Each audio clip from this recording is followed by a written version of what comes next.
නමෝ තස්ස භගවතු වරහතු සම්මා සම්බුද්දස්ස නමෝ තස්ස භගවතු වරහතු සම්මා සම්බුද්දස්ස නමෝ තස්ස භගවතු වරහතු සම්මා සම්බුද්දස්ස. හැම දිනාටම තෙරුවන් සරණ ප්‍රාර්ථනා කරමින් අදත් ඔබ ඔබේ ජීවිතයට වැදගත් විශේෂයෙන් සතර සතිපට්ඨානේ ධම්මානුපස්සනාවට අයිති තවත් ධර්ම කොටසක් අපි අද අපිට වැටහෙන විදිහට අපි අවබෝධ කරගත යුතු ආකාරයට අපේම ශරීරයේ පවතින මේ ආයතන 6 පිළිබඳවයි අද අපි කතා කරන්නේ. ඔබට මතක ඇති අපි සතර සතිපට්ඨානේ කායානුපස්සනා, වේදනානුපස්සනා, චිත්තානුපස්සනා, මේ ධම්මානුපස්සනා කියන කොටස් එකින් එක පිළිවෙලට පසුගිය ධර්මදේශන ගණනාවක සාකච්ඡා කරන්නට යෙදුණා. පිංහතුනි, සතර සතිපට්ඨානෙ තමයි නිවන් අවබෝධයේ පිණිස අපට තියෙන වැදගත්ම දේශනාව. සියලු බුදුරජාණන් වහන්සේලා අත් නොහැර දේශනා කරන අවිධහිත දේශනාව. මේ දේශනාව අපේ බුදුරජාණන් වහන්සේ ආරම්භ කරන්නෙම ඒකායනෝ අයම් භික්ඛවේ මග්ගෝ, මහණෙනි එකම මාර්ගයක් තියෙනවා. සත්තානං විසුද්ධිය. මේ කෙලෙස් වලින් අපිරිසිදු වෙලා ඉන්න සත්වයන්ගේ හිත කෙලෙසුන්ගේ පිරිසිදු කරගන්න. සෝක පරිද්ධවාන සමතික්කමයි. සෝක වැලපීම් වලින් නිදහස් වෙන්න. දුක්ඛ දෝමනස්සානං අත්ථංගමයි. කායික මානසික දුක් දොම්නස් වලින් නිදහස් වෙන්න. නිබ්බානස්ස සච්චි කිරියායි. නිවන සාක්ෂාත් කරගන්න. ඒකම මාර්ගයේ තමයි යදිදං චත්තාරෝ සතිපට්ඨාන. මහණෙනි, මේ සතර සතිපට්ඨානය කියලා බුදුරජාණන් වහන්සේ එදා සතර සතිපට්ඨානෙ දේශනා කරේ. පිංහතුනි, මේ දේශනාව අපි ගත්තොත් ඔබ අහලා තියෙනවා පහාරාද කියන සූත්‍රය අපේ බුදුරජාණන් වහන්සේ විස්තර කරන්නට යෙදුනා මේ සම්බුද්ධ ශාසනයේ තියෙන වටිනාම වස්තු. භික්ෂු භික්ෂුණී උපාසක උපාසිකාවන් මේ බුද්ධ ශාසනයට මේ තරම් ඇලුම් කරන්නේ, ආස කරන්නේ ඇයි කියලා පහාරාද බුදුරජාණන් වහන්සේගෙන් අහනවා. එතනදි බුදුරජාණන් වහන්සේ මුලදි පහාරාදකින් අහනවා, පහාරාද ඉස්සල්ලා ඔබ කියන්න මේ අසුරයන් මහා සාගරයට ආස කරන්නේ ඇයි? ඒ වෙලාවේ පහාරාද කරුණු 8ක් මහා සාගරයේ තුල තියෙන ආශ්චර්ය අద్භූත කරුණු 8ක් විස්තර කරා. අපේ බුදුරජාණන් වහන්සේ කරුණු 8ම උපමාවට අරගෙන භික්ෂු භික්ෂුණී උපාසක උපාසිකාවක් මේ බුද්ධ ශාසනයට ඇලුම් කරන්නේ, බුද්ධ ශාසනයට ආස කරන්නේ මෙන්න මේ කාරණා 8 නිසාමයි කියලා බොහොම ලස්සන දේශනාවක් කරා. මේකට කියන්නේ පහාරාද සූත්‍රය. ওই දේශනාවේ සඳහන් වෙනවා 7 වෙනි කාරණේ හැටියට බුදුරජාණන් වහන්සේ විස්තර කරනවා පහාරාද අසුරයන් මහා සාගරයට ආස කරන හේතුවක් හැටියට ඔබ පෙන්නවා මහා මුහුදේ තියෙනවා වටිනා වස්තුව. මුතු, මැණික්, සක්, සිලා, වෙරළුමිනි ආදී ඊතා වටිනා මිල කළ නොහැකි වස්තුව මහා සාගරයේ තියෙනවා. ඒවා දකිනවා දිව්‍ය ලෝකේ ඉන්න දිව්‍ය අසුරයන්. ඔවුන් මේ මහා සාගරයේ සාගර පතුලේ තියෙන වටිනා වස්තුව දැකලා මහා මුහුදට ඇලුම් කරනවා, ආස කරනවා. මහා සාගරයේ සිත්තලවා වාසය කරනවා. බුදුරජාණන් වහන්සේ වදාළ පහාරාද මගේ බුද්ධ ශාසනයත් ඔය වගේම තමයි. මේ භික්ෂු භික්ෂුණී උපාසක උපාසිකාව බුද්ධ ශාසනයට ආස කරන්නේ, ඇලුම් කරන්නේ මගේ බුද්ධ ශාසනයත් සම්පත් සාගරයක් කීවා. වටිනා මාණික්‍ය, මිල කළ නොහැකි වටිනාම මාණික්‍ය 37ක් තියෙනවා මේ ශාසනය තුළ. ඒවා දැකලා ඒවා අඳුනගෙන ඒවා ගැන වටිනාකම වටහා ගත්ත පිරිස තමයි බුද්ධ ශාසනයට ඇලුම් කරන්නේ, ආස කරන්න.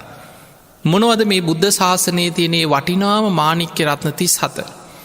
පළවෙනිම මාණික්‍ය රත්න 4 තමයි සතර සතිපට්ඨානෙ.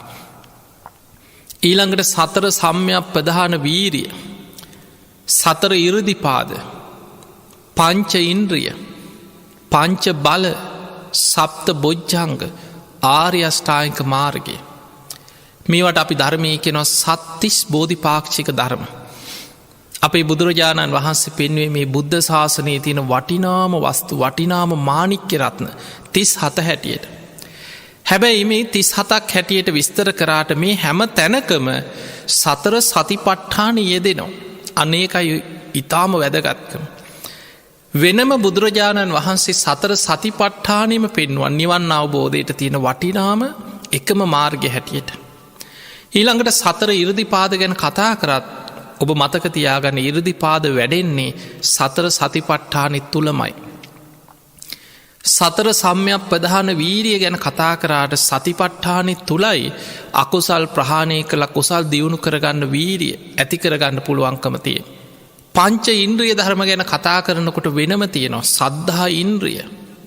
තවත් ආයමත් කතා කරන ඉන්ද්‍රියක් හැටියට. පංච බල ධර්ම ගැන කතා කරනකොට සතර සතිපට්ඨානේ බලයක් හැටියට සති බලං කියලා පෙන්නනවා.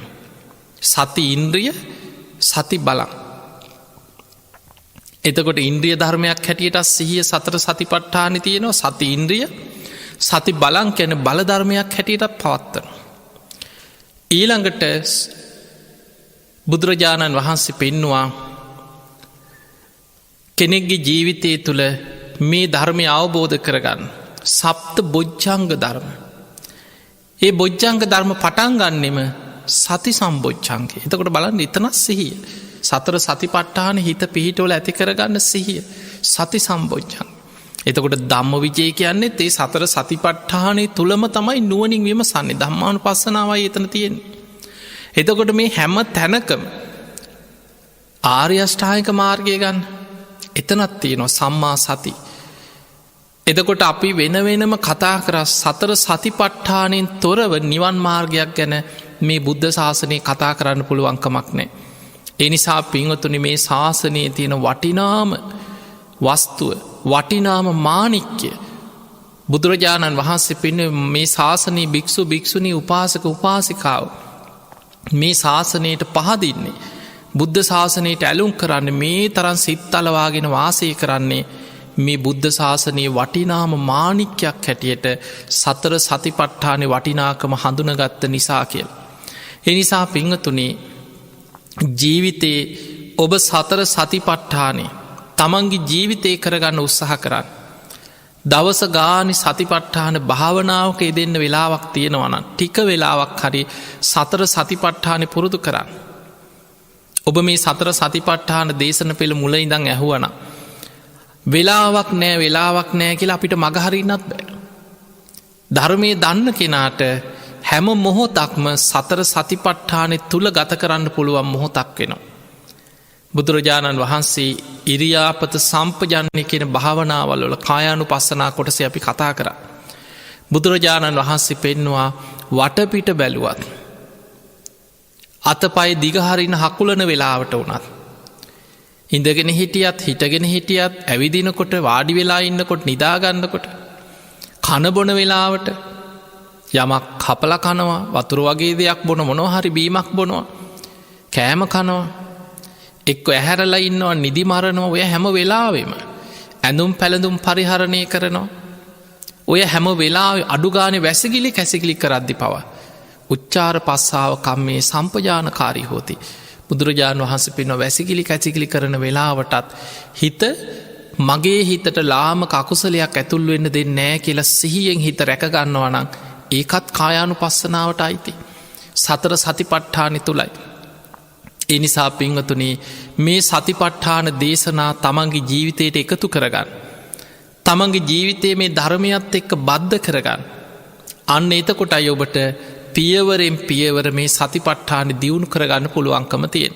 ඉතින් අද අපි ඊටාම වැදගත් කොටසක් ආයතන කොටස ධම්මානුපස්සනාවට අයිති ආයතන 6 ගැන කතා කරන්නේ. ආයතන 6ක් අපිට තියෙනවා. දැන් ඔබ දිහා බලන්න. මේවා තමයි අපිට ඉපදිලා තියෙන්නේ. බුදුරජාණන් වහන්සේ ඉපදීම විස්තර කරා ආයතනානම් පටිලාභෝ. ආයතනයන්ගේ පහළවීම ඉපදීමයි කියලා ධර්මයේ පෙන්වනවා. දැන් මොනවද අපිට පහළ වෙලා තියෙන්නේ? ඔබ තුලින්ම බලන්න. මොනවද ඔබ තුල තියෙන්නේ? ඇස, කන, නාසය, දිව, ශරීරය, මනස. මේවා තමයි අපිට පහළ වෙලා තියෙන්නේ. මේවා තමයි අපි තුල ඉපදිලා තියෙන්නේ. එතකොට මෙන්න මේ ආධ්‍යාත්මික ආයතන 6 මුල් කරගෙන තමයි බුදුරජාණන් වහන්සේ පෙන්වා මේ ලෝකෙම අපි ලෝකයේ කියලා බාහිර මොනවා ගැන කතා කරත් ඔය මුළු ලෝකේම හරියට ගත්තොත් මේ බඹයක් පමණ මේ ශරීරයේ තුළින් දකින්න පුළුවන්. අපි ඇහැට පේන රූපොස්සේ තමයි මේ ලෝකෙ ඔක්කෝම අපි තුළට ග්‍රහණය කරගන්න. කනට ඇහෙන ශබ්ද ඔස්සේ, නාසයට දැනෙන ගඳ සුවඳ ඔස්සේ, දිවට දැනෙන රසය ඔස්සේ, කයට දැනෙන පහස ඔස්සේ, මනසට හිතෙන් නිර්මාණය කරගන්න මේ අරමුණු ඔස්සේ. ඒ තුළින් තමයි අපි ලෝකයත් එක්ක ගණු දෙනු කරන්නේ ගොඩනැගෙන. ඒ තුළ තමයි මේ ජීවිතයේ සංසාර ගමන අපි සකස් කරන්න. අන්නේ නිසා ආයතන කොටස මේ ආයතන 6 මතකතියාගන්න අපි පංච උපාදානස්කන්ධ ගැන කතා කරලා තියෙන. පංච උපාදානස්කන්ධෙ පහළ වෙන්නෙත් වෙන කොහෙවත් නෙමේ. ඇස තුළ, කන තුළ, නාසය, දිවකය මනස. මේ පංච උපාදානස්කන්ධයමයි අවබෝධ කළ යුතු දුකක් හැටියට බුදුරජාණන් වහන්සේ පෙන්නේ. එහෙමනම් පංච උපාදානස්කන්ධ දුක අවබෝධ කළ යුතු නම් ඒ පංච උපාදානස්කන්ධෙ පහළ වෙන්නේ ආයතන 6 තුලමයි. කෙනෙක් ආයතන වශයෙන් අවබෝධ කරන්නේ පංච උපාදානස්කන්ධ දුකමයි.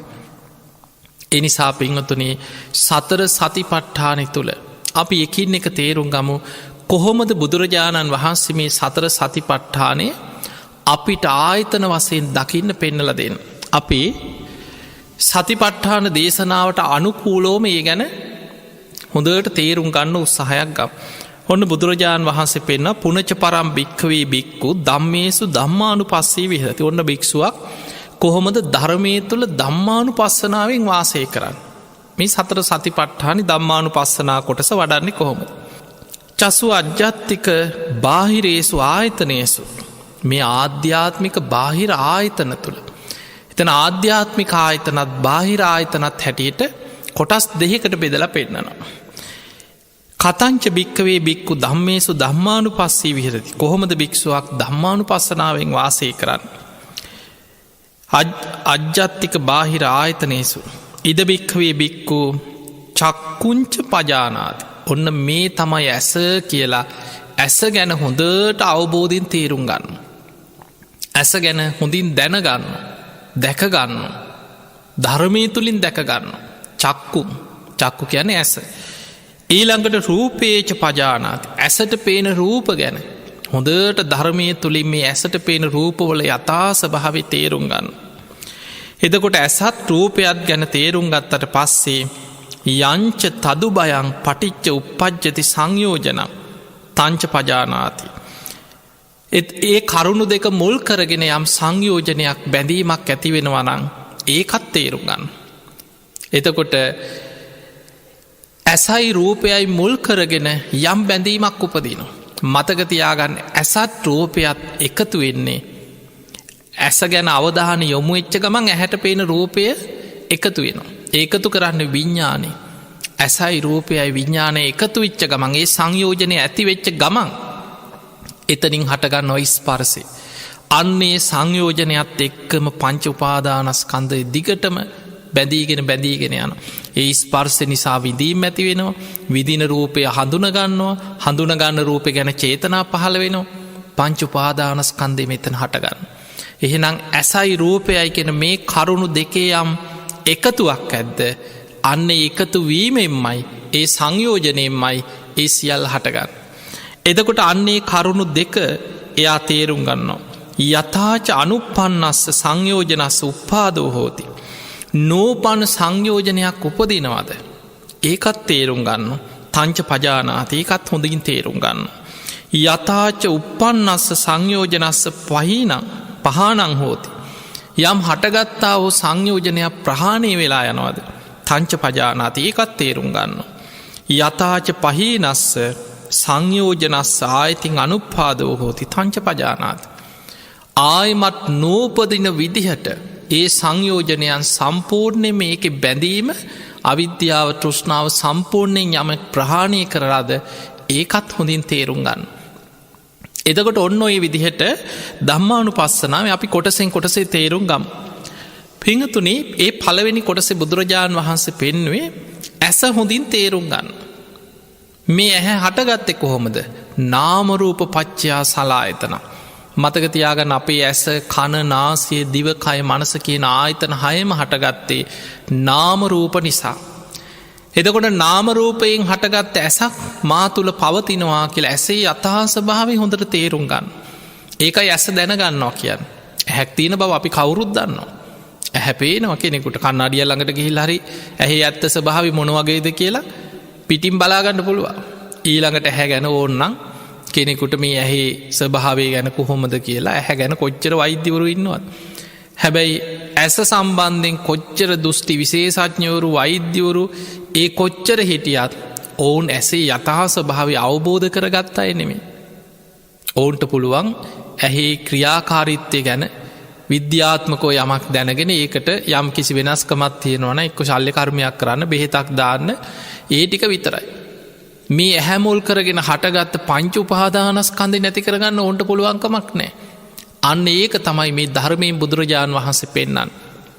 මහනෙන ඇස තේරුම් ගන්න. ඇස තේරුම් ගන්නවා කියන ඇස හටගත්තේ නාමරූප නිසා. නාමරූපයක් තියෙන තැනක් තමයි සජීවී ඇසක් හැටියට ආයතනයක් බවට පත්වෙන. එතන පටවි ආපෝ තේජෝ වායෝ කියන සතර මහාධාතුන්ගේ පැවැත්මක් ඇස තුළ තියෙන. ඊළඟට ඇහේ තියෙනවා වේදනා සංඥා චේතනා පස්ස මනසිකාරගෙන නාම ධර්මයන් ක්‍රියාත්මක වෙන. ඒ නාමරූප දෙකම පවතින් නැත්නං එක සජීවී ඇසක් වෙන්න එක මස ඇස. දැන් අපි මැරිච්ච මනුස්සෙක්ගි බලන් සමහරු මැරිලා ඇහැරගෙන මැරිච්ච කෙනෙක් කියලා හිතන් දැන් ඇහැරගෙන නොම බලාගෙන ඉන්න වගේ පේෙන්.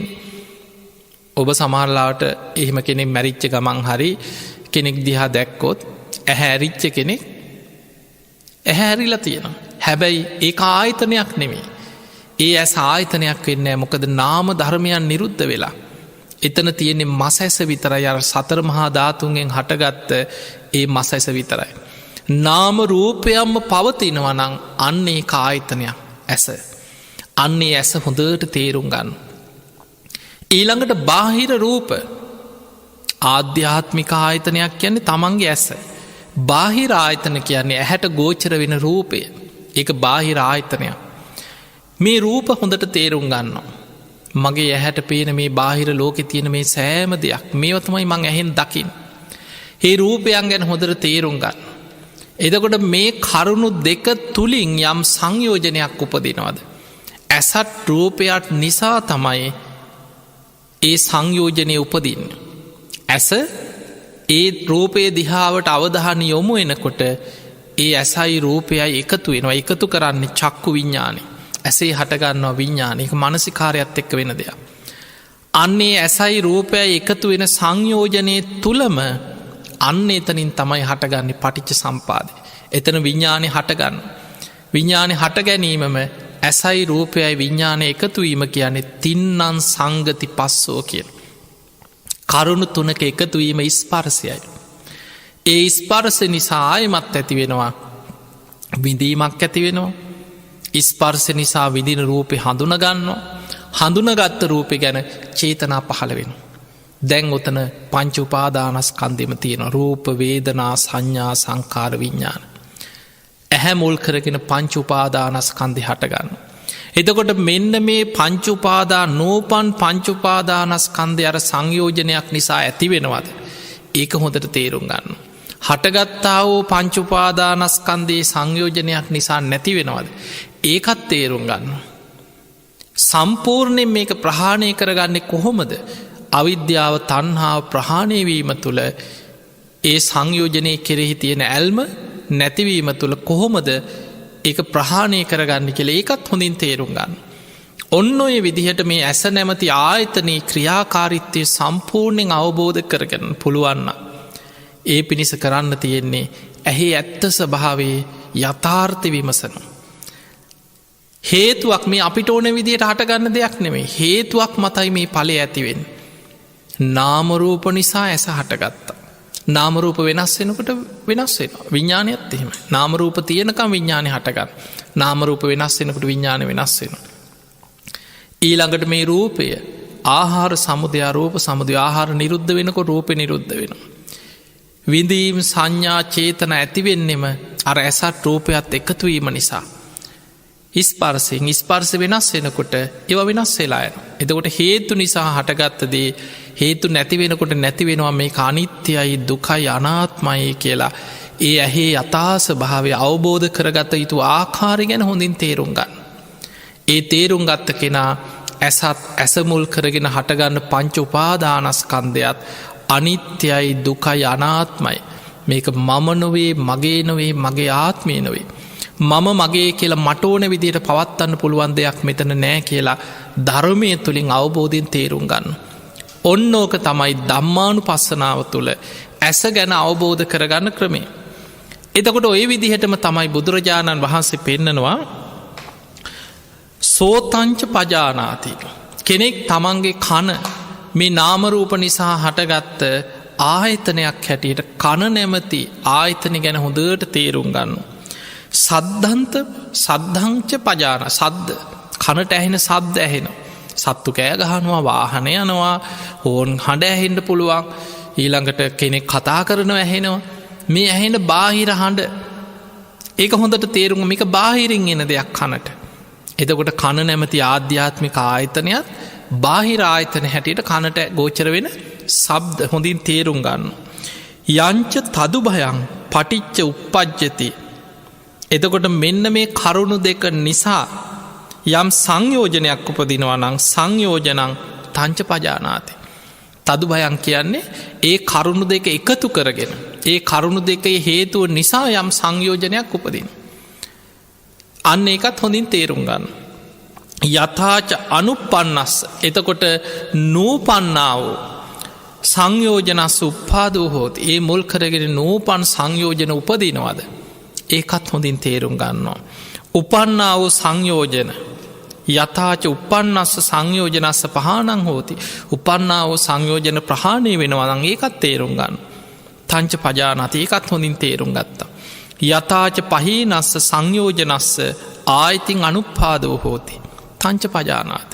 එතකොට මේ ආයතනයේ සංයෝජන හට නොගන්න විදිහටම සම්පූර්ණයෙන් ප්‍රහාණය කරගන්න පුළුවන්ද ඒකත් හොඳින් තේරුම් ගන්න. මෙන්න මේ කයි ක්‍රමේ. ඒක ඇන සරලව ඔබ තේරුම් ගන්න.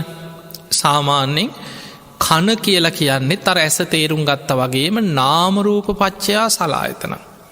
නාමරූප නිසයි මේ කන නැමති ආයතනි ක්‍රියාකාරිත්තය පවතින. කන කියලකේ මේ පිටිම් පේරෙන මස්වලින් හැදිච්ච කනම විතරක් නෙමේ. ඒක සතර මහාධාතුන්ගෙන් හටගත්ත ඒ කන තුළ විඳීම් සංඥා චේතනා පස්ස මනසිකාර මේ නාම ධර්ම ක්‍රියාත්මක වෙන්. අන්න එතකොටයි ආයතනයක් හැටියට ක්‍රියාත්මක වෙන්. එතකොට මෙන්න මේ කන නැමති ආයතනය හොඳින් තේරුම් ගන්න. කනට ඇහෙන සබ්ද මේ බාහිර පරිසරයේ සබ්ද තමයි කනට ගෝචරවෙන් එක බාහිර ආයතනයක් හැටියට සබ්ද ගැන තේරුම් ගන්න. මෙන්න මේ කරුණු දෙකේ එකතුවක් නිසා යම් බැඳීමක් සංයෝජනයක් උපදිනවද. කනයි සබ්දයයි නිසා ඇතිවෙන මේ සංයෝජනය ඒකතුවීම හොඳින් තේරුම් අන්න එකතුවීම තුළයි ඉතිරි සංයෝජනයක් නිසා නූපන් ආශ්‍රව උපදිනවා උපන් ක්ලේශයම් බලවත්වෙනවා. ඒ ඇන මේ කනයි සබ්දයයි නිසා එකතුවීම ගැන විඤ්ඥානෙන් තම එකතු කරන්න. අන්න එකතුවීමත් එක්ක ඒ විස්පර්සයත් එක්ක විඳීම් හඳුනා ගැන සබ්දය ගැන විදීම් ඇති වෙනවා. ඒ සබ්දය හඳුනගන්න ඒ සබ්දය ගැන චේතනා පහළ වෙනවා. පංච උපාදානස්කන්ධි මේ තුළ හටගන්න.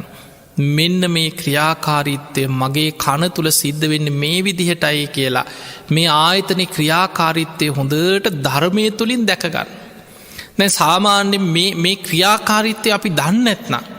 කෙනෙක් තියෙන මේ මම දැක්කා මේ ඔක්කොම් මමයි දැක්කේ මටයි පෙනුනේ මම යහගෙන හිටියේ මට යැහුනේ මේ ඔක්කොම මට ඕන විදිහට කරන්න පුළුවන් මේක මගේ ආත්මයක් තුළ තමන්ගේ වසගේ තියෙන දෙයක් කියලා මමත්වයක් ආත්ම දෘෂ්ටියක් මේ සක්කායි දිට්ටියත් එක්ක බැඳිච්ච දෘෂ්ටියකින් අපි දකින්න.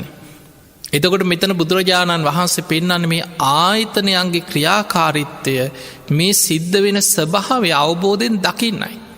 අන්න ඒ පිණිසයි අපි මේ ආයතන තුළ ධම්මානුපස්සනාවකින් එක හොඳින් තේරුම් ගන්නට තියෙන. ඊළඟට බුදුරජාණන් වහන්සේ පෙන්වනවා ගානංච පජානාති. නාසී ක්‍රියාකාරිත්වය හොඳට නාමරූප නිසා හටගත් ආයතනයක් හැටියට නාසය ගැන තේරුම් ගන්න. ගන්ධේච පජානාති. නාසයට දැනෙන ගන්ධ ගඳක් වෙන්න පුළුවන් සුවඳක් වෙන්න පුළුවන් මේ බාහිර ආයතනයක් හැටියට ඒ ගන්ධයේ තේරුම් ගන්න. ඒ වගේම යංච තදුබයම් පටිච්ච උප්පජ්ජති සංයෝජන තංච පජානාති. මෙන්න මේ නාසයත් ගඳ සුවඳත් නිසා යම් සංයෝජනය මේ කරුණු දෙක නිසා යම් සංයෝජනයක් බැඳීමක් උපදිනවද. අන්න ඒක හොඳින් තේරුම් ගන්න. තුර නාසයයි ගඳ සුවඳයි නිසා ඇතිවෙන්නේ එකතුවීම කියලා ඒ සංයෝජනය තමයි විඤ්ඥාණයෙන් ඇති කරන්න. නාසයයි ගඳ සුවඳයි එකතුගෙන්නේ විඤ්ඥානයත් එක්ක. ඒ කරුණු තුනේම එකතුවට කියනවා ස්පර්සය. ඒ ස්පර්සය නිසා තමයි විඳීම් හඳුනා ගැනීම් චේතන ඇති වෙලා නාසයට දැනෙනදේ මුල් කරගෙන පංචුපාදානස්කන්ධයක් ඇති වෙලා පටිච්ච සම්පාදයක් හැදි හැදියන්නේ. එතකොට මෙන්න මේ කාරණය හොඳට තේරුම් ගන්නවා. එයා ඒ තේරුම් ගත්ත විතරක් නෙමේ අනුපන්නස්ස සංයෝජනස් උප්පාදෝති නූපන් සංයෝජනයක් හටගන්න ආකාරය නාසයත් ගඳ සුවඳත් වෙනස් වී මේ සංයෝජන හටගන්න ආකාරි තේරුම් ගන්න. ඊළඟට තංච පජානාති යථාච අනු උපන්නස්ස සංයෝජනස්ස පහනං හෝති. හටගත්තා වූ සංයෝජනයක් ප්‍රහාණය වෙනවද. තංච පජානාති ඒකත් තේරුම් ගන්න. යථාච පහිනස්ස සංයෝජනස් ආයතින් අනුපාදව හොති. ආයමත් නෝපදින විදිහට ඒ සංයෝජනය ප්‍රහාණය වෙලා යනවන ඒකත් තේරුම් ගන්න තංච පජානාති. එතකොට මේ විදිහට දැම් බලන් මේ ඔක්කොම එකම රටාවකට යන්න. ඇස කන නාසය. එතකොට නාසී ගැනත් ඔප තේරුම් ගන්න නාසී කියන ආයතනයක්. නාමරූප ප්‍රත්තියෙන් හටගත් ආයතනයක්. ඒ නාමරූප ප්‍රත්තියෙන් හටගත් ආයතනයට බාහිර ආයතනයක් හැටියට අපි ගඳ සුවඳ හඳුන්නන. එතකොට මේ ආධ්‍යාත්මික ආයතනයක් හැටියට නාසයත් ගඳ සුවඳත් එකතු කරන්නේ නාසී ඇතිවෙන විඤ්ඥානය එකට කෙන සෝත විඤ්ඥාන. අන්නේ එකතුවීම ඒ සංයෝජනය නිසාමොකද වෙන්නේ. ඉස්පර්සය ඇති වෙලා විදීම් හඳුනා ගැනීම් චේතන ඇතිවෙන. පටිච්ච සම්පාදය හටකන පංචුපාදානස්කන්ධය පහළ වෙන. ඒ තුළ තන්හාාව හටගත්තකමං පටිච්ච සම්පාද.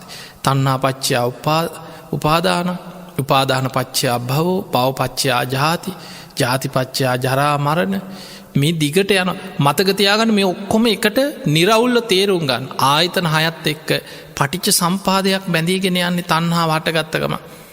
සලායතන නාමරූප පච්චයා සලායි නාමරූප නිසා ආයතනහය හටගත්.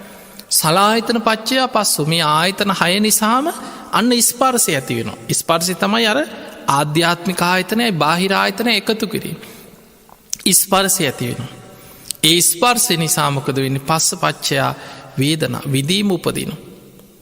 වේදනා පච්චයා තනයි විඳීම ගැන තන්හාාව ඇතිවෙන. තන්හා පච්චයා උපාදාන උපාදාන පච්චයා භවෝ බවපච්චයා ජාති ජාතිපච්චයා ජරා මරණ සෝක පරිදේව දුක්ක දෝමනස් උපායාස මේ පටිච්ච සම්පාදය හැදීගෙන හැදීගෙන යන. ඒ නිසා මෙන්න මේ ක්‍රියාකාරිත්වය ආයතන හය තුළ සිද්ධ වෙන මේ ස්වභාවය හොඳට තේරුම් අරගෙන. මේ ආධ්‍යාත්මික ආයතන බාහිර ආයතනයන්ගේ යථාස භාවය ධර්මය තුළින් විමසන ඒ අනිත්‍ය දුක් අනාත්ම වසේ මමනවේ මගේ නවේ මගේ ආත්මය නවේ මේක මටුවන විදියට පවත්වන්න පුළුවන් දෙයක් නෙවෙයි කියලා අවබෝධයෙන් දකින කෙනා තමයි ඒ තුළ තන්හාාව ප්‍රහාණය කරගන්න.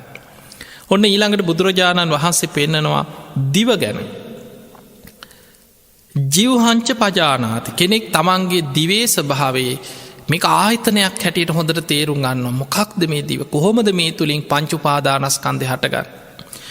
රසංච පජානාති දිවට දැනෙන බාහිර ආයතනයක් හැටියට රස ගැන තේරුම් ගන්න.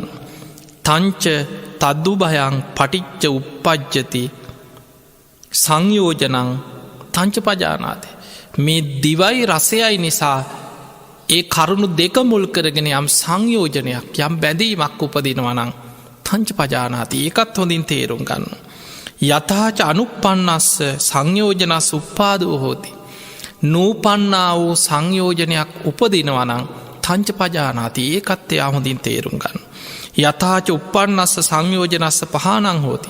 උපන්නා වූ සංයෝජන ප්‍රහාණය වෙලා යනවන තංච පජානතියා ඒකත් හොඳින් තේරුම් ගන්න. යතාච පහීනස්ස සංයෝජන සාහිතින් අනුපාදෝති තංච පජාන. ඒ ප්‍රහාණය වෙච්ච සංයෝජනය ආයමත් නූපදින විදිහට ප්‍රහාණය වෙලා යනවනං ඒකත් හොඳින් තේරුම් ගන්න. මේ ආයතන හය තුළ පංචුපාදානස්කන්දය හටගන්න ආකාරයයි හොඳින් මේ දකින්නේ. ආධ්‍යාත්මික ආයතන බාහිර ආයතන එකතුවීම තුළ මේ සංයෝජනයත් එක්ක තමයි මේ සියල්ල ඇතිවෙන්. ආධ්‍යාත්මික ආයතන හය ඇස කණ නාසය දිවකය මනස. බාහිර ආයතන වෙන්නේ හැට ගෝචර වෙන රූප කණට ගෝචර වෙන සබ්ද නාසයට ගෝචර වෙන ගඳසුවද දිවට ගෝචර වෙන රස කායිට ගෝචර වෙන පහස මනසට එන අරමුණ. එතකොට මෙන්න මේ ආධ්‍යාත්මික ආයතන බාහිර ආයතනත් එක්ක සංයෝජන වෙන්නේ එකතු වෙන්නේ විඤ්ඥානයෙන්. අන්නේ විඤ්ඥානය හට ගැනීමත් එක්කම දැන් හිතන්න දිවයි රසයයි එකතු කරන්නේ ජීවහා විඤ්ඥානය. දිවේ හටගන්න විඤ්ඥානය. ඒ විඤ්ඥානය එකතුවීමම ඒකට අපි කෙනවා ඉස්පර්සි තින්නන් සංගති පස්සෝ කරුණු තුනක එකතුවීම ඉස්පර්සි. ඒ ස්පර්සය නිසා දිව තුළ විඳීමක් ඇතිවන රසේ විදිනවා. තිත්ත රසයක්ද මේක තුළ සැපදුක් උපේක්ෂා විඳීන් ඇතියෙන. ඒ විදින රසේම හඳුනගන්න වෙන දෙයක්න විදින රසේම හඳුනගන්න. තිත්තයි ඇම්බුල් රහයි පැණි රහයි අපි රස හඳුන ගන්න. ඒ හඳුන ගන්න රසය මුල් කරගෙන චේතනාවක් පහළ වෙන. ඒක තමයි කර්මයක් වෙන්. චේතනාහම් භික්කවේ කම්මං වදා. එතකොට ඒ තුළ බලන්න රූප ධර්ම තියෙනවා නාම ධර්ම තියෙනවා. ඊළඟට රූප වේදනා සංඥා සංකාර විඤ්ඥාන මේ ඔක්කොම පංචුපාදානස්කන්දය මහටගන්න. ඒ පංචුපාදානස්කන්දය ගැනම තන්හා ඇති වෙනකොට අවිද්‍යාව නිසා පටිච්ච සම්පාදය හැදීගෙන යන. එතකොට මෙන්න මේ ක්‍රියාකාරීත්වය අපේ ආයතනහය මුල් කරගෙන සිද්ධ වෙනවා කියලා ගැඹුරින් දකින්න පුළුවන්නන් අන්නයා ආයතනවල යථාස භාවය අවබෝධ කරගත්ත කෙනෙ. පිංහතුනි මතකතියාගන්න මේ කොටස් ඔබට අර සාමාන්‍ය ජාත කතාහනවා වගේ එක්කෝ බුදුගුණ දේශනාවක් අහනවා වගේ පේතවත්තු විමානවත්තුවල කතාහනවා වගේ ගොඩක් අය කැමති මේ කතන්දරහන්. ඒ කතාවල තියෙන කතා රසය විඳින්. හැබැයි මතකතියාගන්නේ මොන කතා වටින් ගොඩින් මොන කතා ඇහුවත් අවබෝධ කරගත යුතු අපේ ඇත්තම කතාව තමයි මේ අද කියලදේ.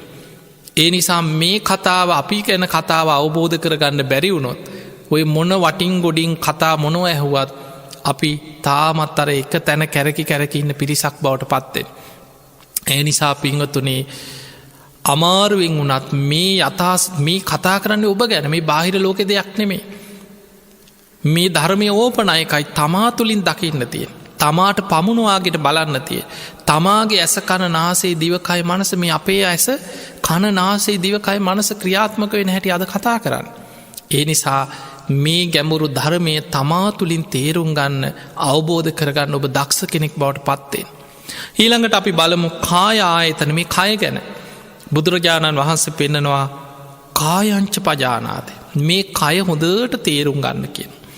සතර මහා ධාතුගෙන් හටගත්ත අපි කියනවා දෙතිස් කුණුප කොටස් ඊළඟට පටවි ආපෝ තේජෝ වායෝ සතර මහා ධාතුම තියෙනවා.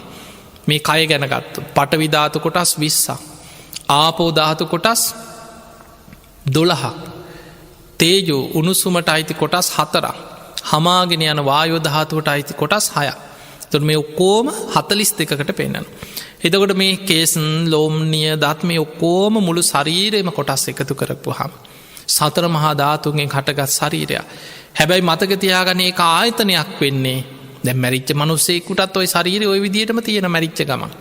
හැබැයි යාගේ විඤ්ඥානි බැහැර වෙලා. අර නාම ධර්ම ශරීරයෙන් බැහැර වෙලා. නාම රූපම තියෙනවනන් තමයි ඒ ආයතනයක් වෙන්නේ. එහෙමනම් අපේ කය ආයතනයක් වෙන්නේ නාම රූපම පවතින තාක්කල්. එතකොට කෙනෙක් මේ කය කායංච පජානාති කය නැමති ආයතන හොඳින් තේරුම් ගන්න. පොට්ටබ්බංච පජානාති කයට දැනෙන පහස පොට්ටබ්බකෙන් පහස. අපිට සීතලක් උණුසුමක් රස්නයක් අප හිටම අපිය කවුරු හරි සූරනවා අතගානවා අපිට ගොරෝසු සිනිදු පහසත් දැනෙනවා. ඒ දැනෙන පහස තමයි කයට දැනෙන බාහිර ආයතන බාහිරින් දැනෙන දේ. ආධ්‍යාත්මික ආයතන හැටියට කයත් බාහිර ආයතන හැටියට පහසත් තේරුම් ගන්න. ඊළඟට යංච තදු භයම් පටිච්ච උපජ්ජති සංයෝජනං තංච පජානාති. මෙන්න මේ කරුණු දෙක නිසා කයත් පහසත් නිසා යම් සංයෝජනයක් හටගන්නවාද අන්න ඒක හොඳින් තේරුම් ගන්න. කයයි පහසයි එකතු කරන්නේ කාය විඤ්ඥානය. මේ කයේ හටගන්න විඤ්ඥානය. ඒ විඤ්ඥානය හටගත්ත ගමන් කයයි පහසයි විඤ්ඥානය එකතුවෙන එකතු වෙච්ච ගමන්ම ඒ පහස තුළ තමන් කැමති පහසක් නම් සැපවිඳීමක් උපදින. අකමැති අප්‍රිය ගොරෝසු කවරුවරි ගහනවා සූරනවා අනිනවා උලකින් යන්න කියලා හිතන් තරහ යනවා අකමැති පහසක්.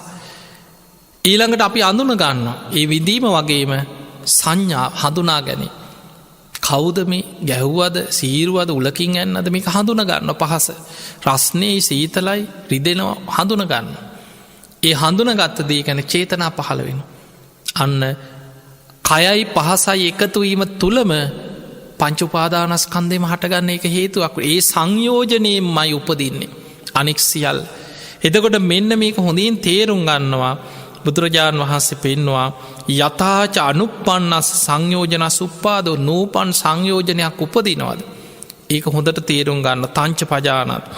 යථාච උපන්නස්ස සංයෝජනස්ස පහනං හටගත්තාව සංයෝජන ප්‍රහාන් නාමරූප වෙනස් වෙනකොට විඤ්ඥාන වෙනස් වෙන. විඤ්ඥාන වෙනස් වෙච්ච ගමන් අර පංචුපාදානස්කන්ද මේ වෙලා වෙනස් වෙන. එතකොට මෙන්න මේ හටගත්තදේ නැති වෙනවාද ඒකත් තේරුම් ගන්න. තංච පජානති යථාච පහිනස්ස සංයෝජන සාහිතින් අනුපාද හෝති. තංච පජානාති ආයමත් හට නොගන්න විදිහට ප්‍රහාණය වෙලා යනවදේ සංයෝජනය ඒකත් තේරුම් ගන්න. එතකොට මේ විදිහට කය මුල් කරගෙන පංචුපාදානස්කන්දි හටගන්න ආකාරය කයයි පහසයි නිසා මේ ආධ්‍යාත්මික ආයතනයත් බාහිර ආයතනයත් එකතුවීම නම් වූ මේ සංයෝජනයෙන් හටගන්න මේ පංචුපාදානස්කන්ධයත් ඒ තුළ හටගන්න පටිච්ච සම්පාදයක් හොඳින් දකිනවා.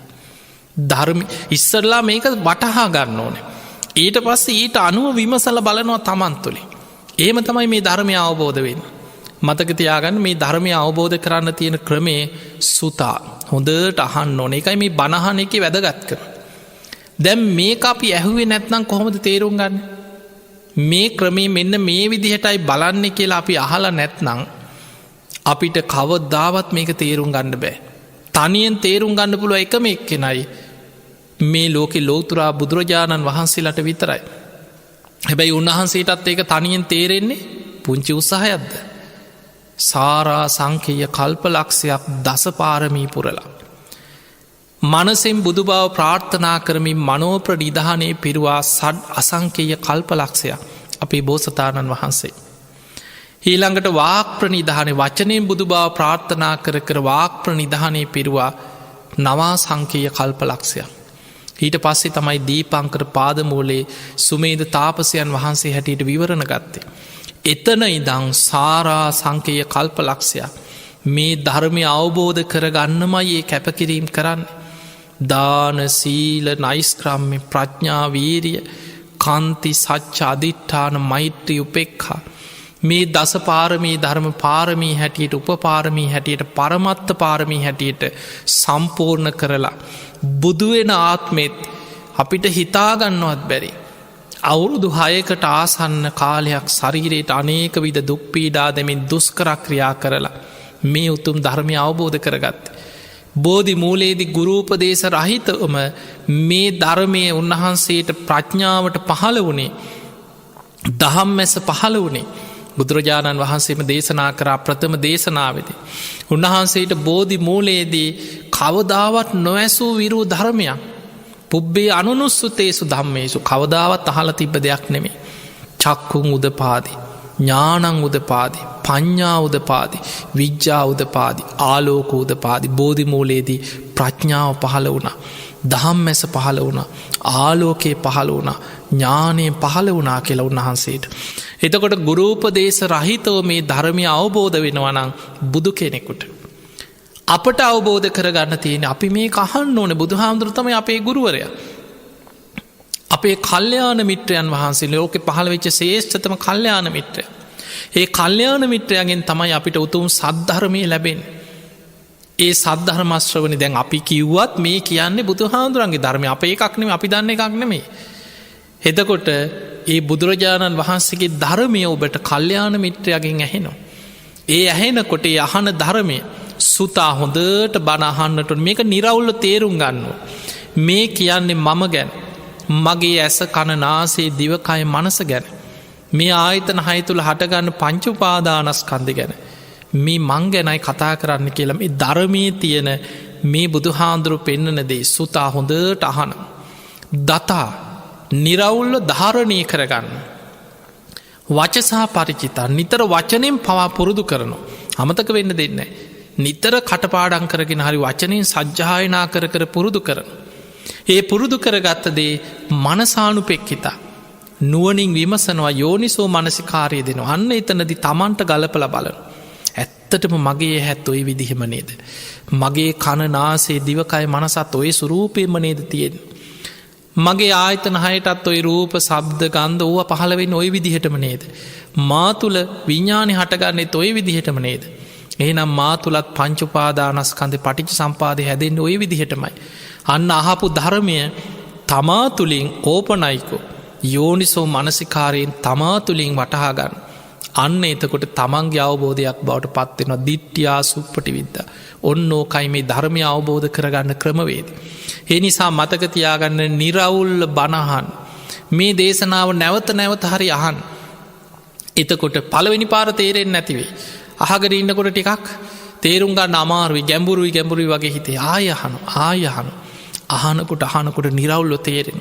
ඊට පස්සේ අහපු දේ හොඳට විමසල බලන තවත් හොඳින් තේරෙන. තමා තුළින් ගලපල බලනවා තවත් හොඳට තේරෙන. අන්න එහෙම පියවරෙන් පියවර ටික මේ ධර්මය අවබෝධ කරගන්න ගැඹුරට යායුතුයි. පිංගතුනි බුදුරජාණන් වහන්සේ ධම්මානු පස්සනාව පෙන්න්නනවා ඊළඟට මනංච පජානාති.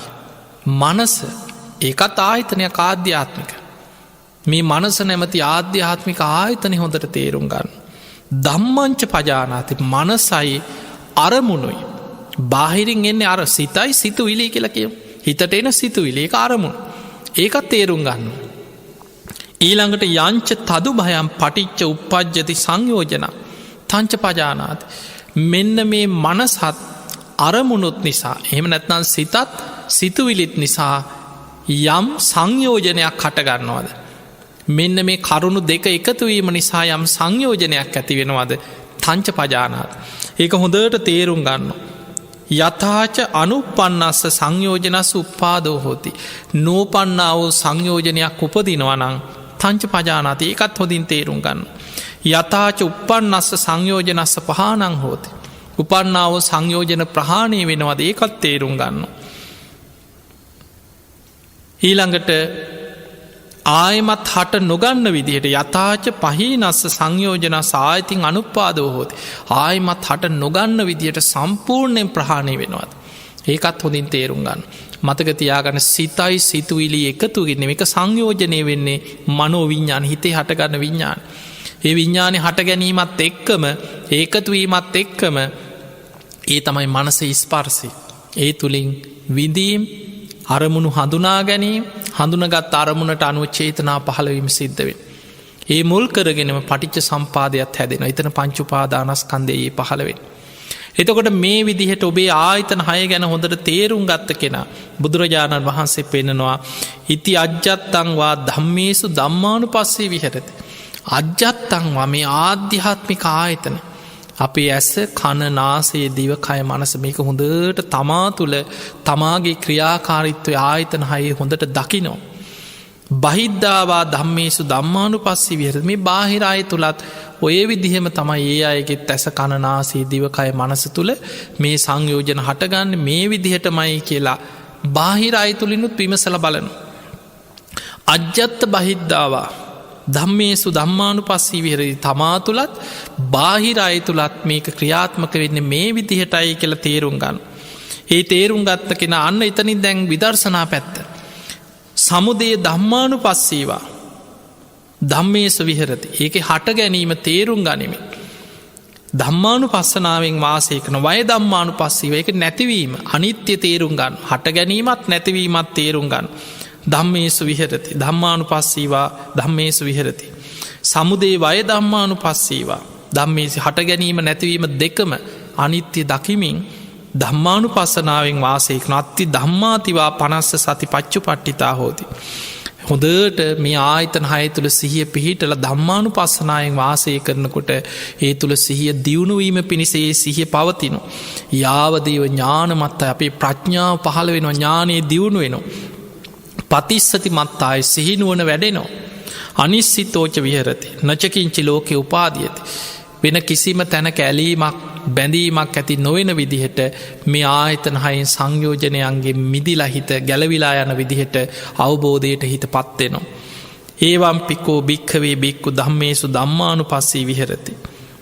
මෙන්න මේ විදිහටයි භික්‍ෂුව ධම්මානු පස්සනාවෙන් වාසය කරන්නේ කියල බුදුරජාණන් වහන්සේ මේ දේශනාව තුළ අපිට ඉතාම පැහැදිලියෝ පෙන්නල දෙන. තිය නිසා පිංහතුනේ ධම්මානු පස්සනාව කොටස් කීපයකින් යුක්තයි.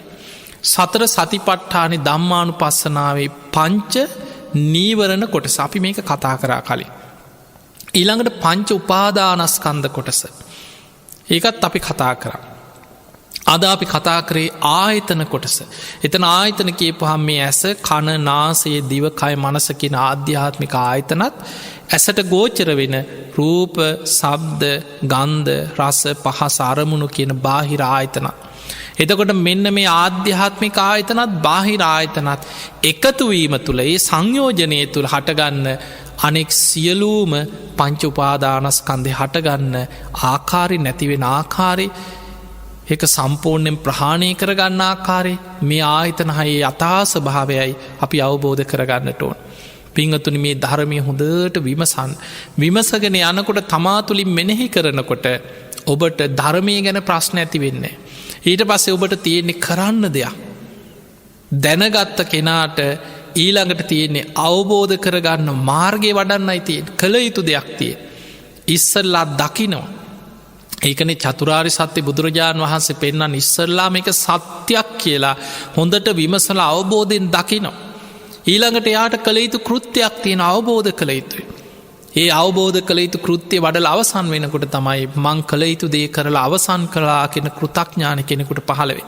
ඒ පිණිස මේ ධර්මය මුලින් හොඳට තේරුම් ගන්න සද්ධාවෙන් බණහන්න ධර්මයට ගරු කරන්න ධර්මයට ආස කරන්න. ඒ සියල් එක්ක මේ ගහම්බීර ධර්මය තමා තුළ පිහිටන්න පටන්ගන්න. පිංහතුනි මේ ධර්මය පිහිටනකොට පින වැඩෙනකොට ප්‍රඥා ඉන්ද්‍රිය බලවත් එනකොට මේ ගැඹුරුයි කියන ගාම්බීර ධර්මය එක ගාථාවෙනු තවබෝධ වෙන්න පුළුවන්. ඒ පිණිසයි අපි මේ සසර පුරා ධර්මය දියුණු කරන්න. මේකට කියන්නේ ප්‍රඥා පාරමිතාව පුරනවා. සාරිපුත්ත හාමුදුරුවෝ ගැන තියෙන සසරේ ඒකා සංකයේ කල්ප ලක්ෂයක් පෙර බුද්ධ ශාසනවල පවා පැවිදි වෙලා බණහලා ගිහිකාලි පවා ධර්මය පුරුදු කරලා ප්‍රඥා ඉන්ද්‍රිය වඩාගෙන බණභාවනා කරගෙන ජීවිතාවබෝධය පිණිස කාලයක් සසරේ නුවණ පුරුදු කරපු කෙනෙක්. උන්වහන්සේගේ ප්‍රඥා ඉන්ද්‍රිය ඉහලටම වැඩිලා මුදුම් පත් වෙලා තිබුණ කියල. ඒ නිසා තමයි ගාථාව පද දෙක ඇහෙනකොට මේ ගැඹුරු ධර්මය සැනින් අවබෝධ වුණේ. ඒ නිසා මේ උතුම් ධර්මය පුරුදු කරන්න.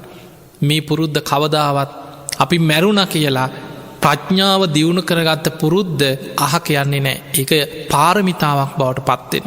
ධර්මාවබෝධයට සසරේ මේ නුවන සංසාරි පුරාවට අපි පසුපස පාරමිතාවක් හැටියට අපි පස්සේනවා. ඒ පිණිස මේ උතුම් ධර්මාවබෝධය පිණිසම නිවන් අවබෝධය පිණිසම ඔබ හැම දෙනාටම මේ උතුම් ධර්මානු ශාසනාව ආශිර්වාදයක්ම වේවා වේවා වේවා ඔබ හැම දෙනාටම උතුම් ධර්මයම අවබෝධ වේවා කියලා අපි ආශිර්වාද කරන. ආකා සට්ඨාච බුම්මට්ඨා දේවානාගා මහිද්දිකා පුඤ්ඤන්තං අනුමෝදිත්වා චිරන් රක්ඛන්තු ලෝක ශාසනං ආකා සට්ඨාච බුම්මට්ඨා දේවානාගා මහිද්දිකා පුඤ්ඤන්තං අනුමෝදිත්වා චිරන් රක්ඛන්තු දේශනං ආකා සට්ඨාච බුම්මට්ඨා දේවානාගා මහිද්දිකා පුඤ්ඤන්තං අනුමෝදිත්වා චිරන් රක්ඛන්තු ත්වං සදා. හැම දිනාම නිදුක් වේවා නිරෝගී වේවා සුවපත් වේවා සුවපත් වේවා සුවපත් වේවා. හැම දිනාටම සම්මා සම්බුදු සරණයි.